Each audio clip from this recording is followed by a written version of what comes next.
Hey everybody, and thank you for stopping by the channel. I had said in a previous video that I posted a few weeks back that I was going to show everyone how I get a high gloss finish on a guitar. We're only going to cover the clear coating process. If you want to see the stain, all that stuff, the epoxy work and everything that I did to this guitar, you can go back and watch my Les Paul Dilemma, which is a video I posted several months ago.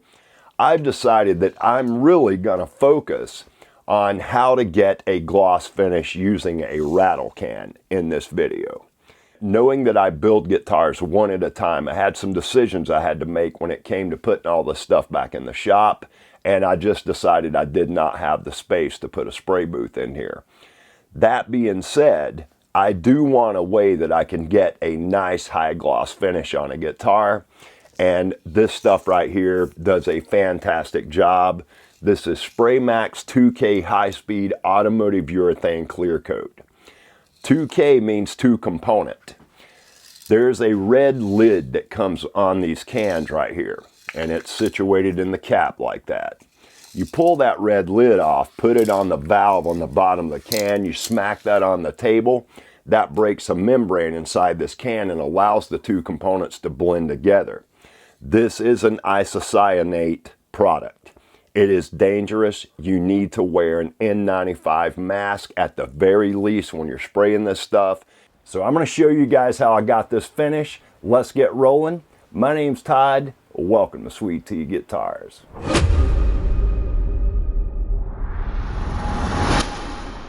I can't really tell you how to get these results without talking a little bit about the prep work that went into this. I glued this top to the body, cut the body shape out. I squeegeed 2 layers of black dyed epoxy over this burl. I sanded that back with 80 grit, 180 grit, then I moved to 240 Super Assilex, then to 360. I filled this back inclusion right here with epoxy with yellow dye in it. Once I was done with all that, I put 2 layers of artisan aniline alcohol yellow dye that I get from US Craft Supplies. Then I cut the bevels. I did use some sealer in between all that stuff just to guard my color. But before I sprayed this clear on here, I used some Automotive black base coat to airbrush this burst around the edge. Once I was done with that base coat, I then went to the clear process. This has become my preferred product for a gloss finish on a guitar when you're wanting this level of gloss anyway. We're going to turn this thing into a killer, you guys. What I choose to use at this point, and what I think is the best product going, is this right here. This is Super Assilex sanding film. The stuff's made in Japan. It's super durable. It lasts a really long time. But one of the most advantageous things I believe that this Super Assilex has going for it is it sheds whatever you sand with it. It does not gum up on the surface of the sanding film. I'm going to use the Super Assilex Lemon, which is 800 grit. And then I'm going to move up to the Super Assilex Lime, which is 1000 grit. We're going to use the Super Assilex block with a soft interface pad on it around these edges so we don't have a hard surface touching a hard point. That way we don't risk running or sanding through our clear. I'm going to use this Super Assilex block, which has got about a 4mm thick piece of acrylic, super stiff. It will not give. This is great for getting your finish super flat. That is required to be able to hold it up in the light and not see waves in your finish. You want a nice hard sanding block. These things are perfect. Anyway, those are 2 of the main things. I've also got a hand pad right here. I want to get rid of this orange peel, then we'll switch over to the 1000 grit. We're going to take this hard block to start with. This has got 800 grit on it again. And we're just going to start lightly going over this. And I've got a light shining across this area so I can look down the body and find out when I'm getting close to where I need to be. This is a slow process. You do not want to hurry. If you start to hurry, you run the risk of sanding through the clear, and you will not have a good day if that happens. So you want to be super careful and just be mindful of how much downward pressure you're putting on your block while you do this. We don't want to take it all the way with the 800 grit. All I really want to do is save myself some work when we do go to the 1000. And you want to continuously brush your sandpaper and your guitar body. And if you're using this hard block like I am, you want to be really careful around the edges like this right here. You don't want to press down too hard. I got a bunch of clear on this thing, so I'm not too worried about going through, but it's always a possibility.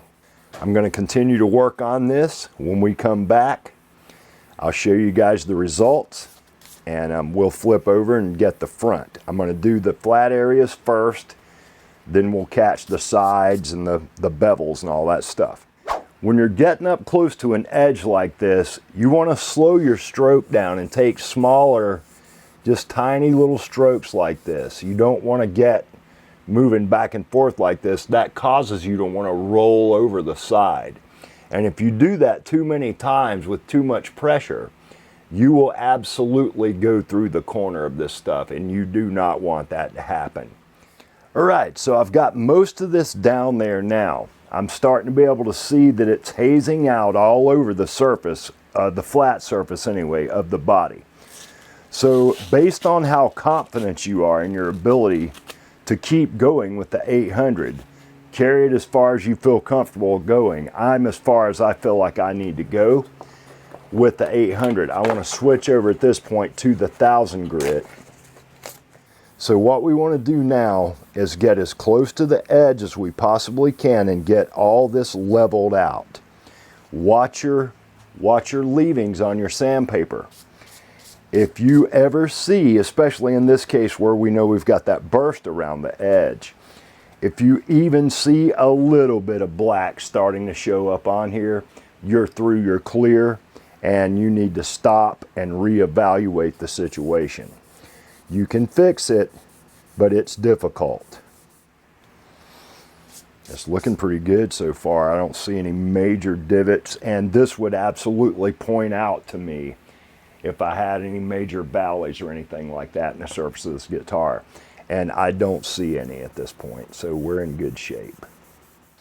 All right, I think that's about as far as I want to go on the back, as far as the flat part of the back.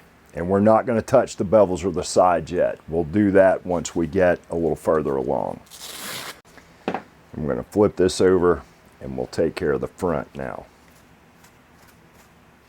And I try to get my piece of sandpaper right up against that edge right there, so I can get in places like this right here. That'll save me some work down the road.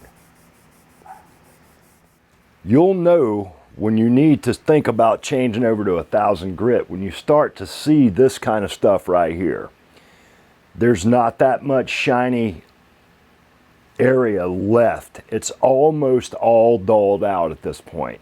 That lets us know we're getting to the point that we're down to solid clear and getting through our orange peel.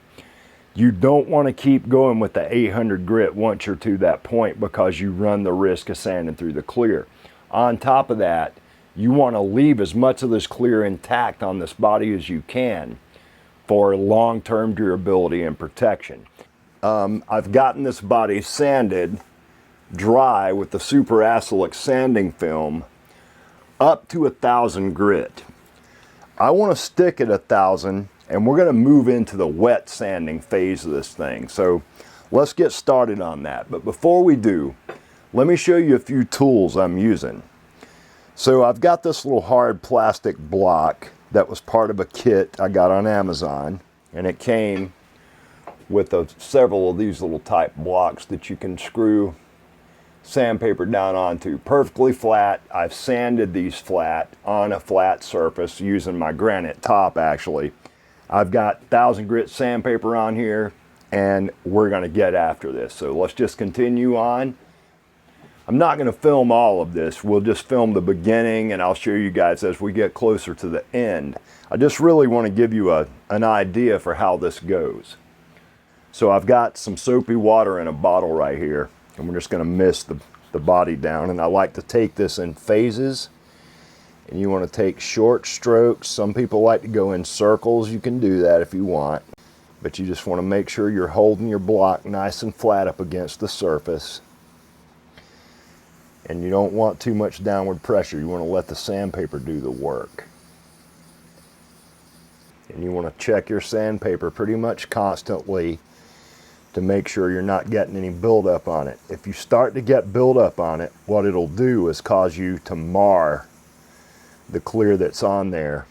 It's not bad to gum up when you're using it wet like this, so just be mindful of it.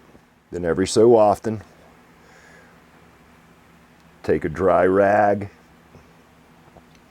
and dry everything off, and you can see what kind of surface you're leaving. That's looking pretty good right there already. I've still got a couple of little dents right there I want to sand down, and just to see if I can get those a little better. The soapy water acts as a lubricant, and as you sand, that creates that slurry, and then that slurry helps you get everything flat. So wet sanding, in my opinion, is a necessary part. I feel almost certain that we're going to have a few little small indentations in our clear, provided we get this nice and flat around there. You won't even see those once we start to buff this thing. And if it's too bad and you see too many of those little glossy spots or too many little indentions in your body, that may be an indication that you need to spray another coat of clear, or a couple more coats of clear actually.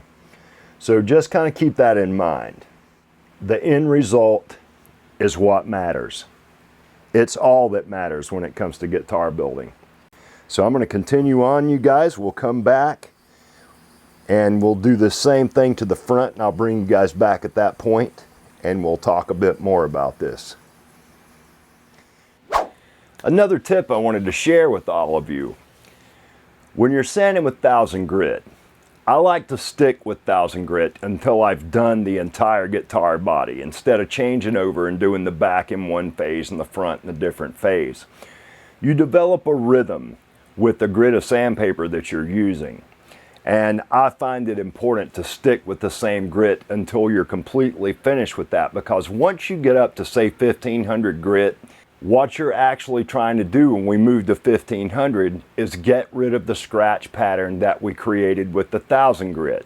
The compound I use is rated for taking anything 1500 grit or better off of clear coat. So the Farecla is really good stuff and it works phenomenally well. We'll talk about that more when we get to that point. Anyway, just wanted to give you guys that tip. We're dangerously close at this point to being able to buff this guitar. Again, we're going to hit just the high points. I'll show you guys what I think you need to know to achieve these results on each individual process. I've got some dry Super Assilex 1000 grit on this sanding block right here. We're going to use this around these edges, and I've already started this process. But I really like using this round block for this, and I also really like using the Super Assilex for these smaller, thinner lines. Having it dry like this helps me keep a line right here of shine left on my clear coat. That way I can tell I'm not in any danger of going through the clear on the edges. So we're just going to continue on. I'm going to 1000 grit, get this level, get rid of all this orange peel, and then we will move on to the next process, which is moving up in grit to 1500 grit. We'll get the entire body done. All right, you guys, now comes the time we've all been waiting for, especially me. We're about to buff this guitar. I use Farecla G360 compound for this process. I've got this little mini 3-inch buffer right here. This is a 12-volt buffer that I bought at the auto parts store. I put an upgraded battery on it. This thing does a great job. It's just a little rotary buffer. I've got a white 3M compound pad on it, and it's just a Velcro pad that goes on the backer that comes with this thing. And we're just going to mist this just a little. Let's get our pad a little damp here. A little shake. We'll start down here. Get a little on our pad. We'll rub that in a little bit. It's going to want to sling. That's why I'm wearing this apron.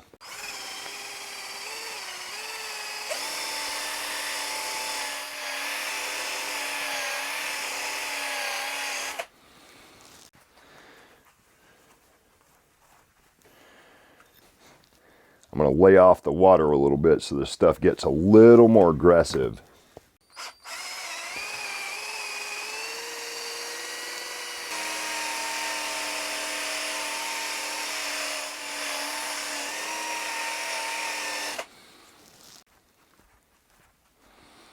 That's bringing it right there. All right, you guys, so there's where we are right now. And I am super happy with how this thing is turning out. I've got the sides done. I got some work to do back here on this cut area, and I've still got to do the front. But as far as a gloss finish goes, this thing is shaping up to be really killer. And I'm really happy with the way this looks. I hope you guys like it too. I'm going to do exactly the same thing to the top now. We're going to compound this top. When I get done with this, we're going to change over to a black pad and some black lid Farecla. We'll get to that in just a moment. Let's get this top polished up. All right, so same thing. Mist this down. I'll clean out these cavities really good later. They're nice and sealed with the clear coat, so I'm not really worried about anything getting down in there that I won't be able to get off. This makes a mess of your shop, you guys, so be aware of that. I'll be spending a long time cleaning up after this.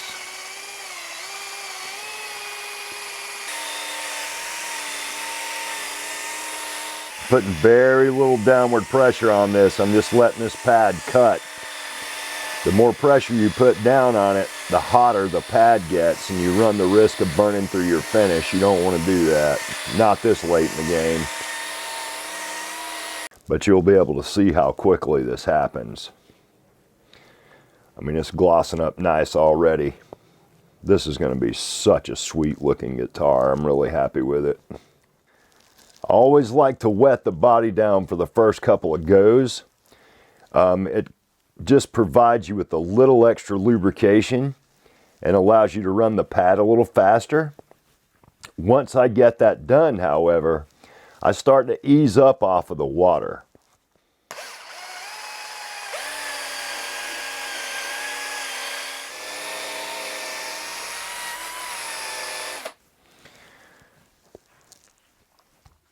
All right, you guys, we're back, and I'm done with the compound process on this guitar.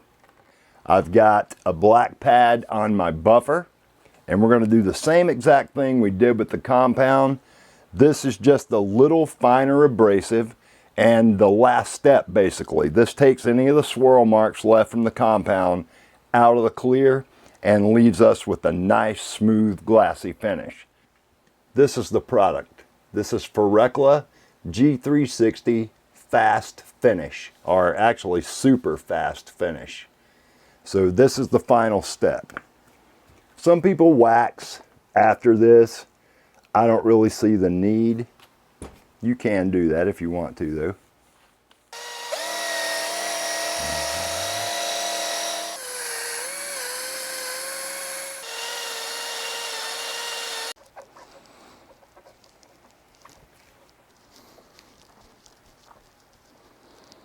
Here are our results.